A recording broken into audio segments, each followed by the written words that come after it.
பிரைசலான் கர்த்தருக்கு பிரியமானவர்களே, தேவனிடமிருந்து மிக்க மகிழ்ச்சி அடைகிறேன். தேவன் மசத மேலான கிருபைக்காய் கர்த்தருக்கு நன்றி சொல்கிறோம்.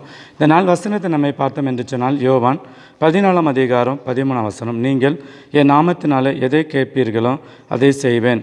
ஜீவனுள்ள தேவனாய் கர்த்தர் என் நாமத்தினால நீங்கள் எதை கேட்பீர்களோ அதை செய்வேன். நம்ம கேட்குற ஒவ்வொரு காரியத்தையும் கர்த்தர் செய்கிற தேவனாய் இருக்கிறார்.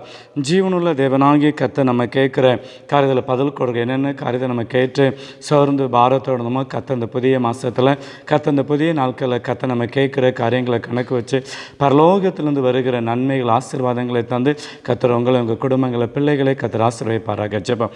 சௌத்தரிக்கிற ஆண்டவரே, சௌத்தரிக்கிற அன்பானே சுவாமி தேவரே, நாங்கள் கேட்கிறத அருளி செய்கிற தேவனாகிய கர்த்தாவே, நாங்கள் உண்மையை நோக்கி உம்முடைய சமூகத்தை நோக்கி நாங்கள் அமர்ந்திருக்கிறப்ப ஒவ்வொருடைய குடும்பத்தில் ஒவ்வொருடைய வாழ்க்கையிலையும் கூட தேவனாய் கர்த்தர் உம்முடைய பரத்திலிருந்து பரலோகத்திலிருந்து வருகிற உம்முடைய வல்லமைகள் அற்புதம் சொல்லப்பா. வீடுகளில் பாரத்தோடு கண்ணீரோடு வியாதியோடு இருக்கிற பிள்ளைகளுக்கு நல்ல சுகத்தை கொடுங்க, அற்புதத்தை கொடுங்க. ஆண்டவரை பிசினஸில் தோற்று இந்த மாசத்தின் ஆசீர்வாதங்களை தடையில்லாத இப்படி பிசினஸ்களை பெற்றுக்கொள்ள உதவி செய்யுங்கப்பா. இந்த தகப்பனை வேலைக்கு காத்திருக்கிற புதிய மாசத்தில் ஆண்டவரே புதிய வேலைகளை, புதிய ப்ரொமோஷனை, புதிய அற்புதங்களை நீங்கள் பரத்திலிருந்து உண்டு பண்ணி ஆசீர்வதிச்சு வழிநடத்தும்படியாய் ஜெபிக்கிறேன். இயேசு மூலம் ஜெபிக்கிறோம் நல்ல பிதாவே, ஆமென்.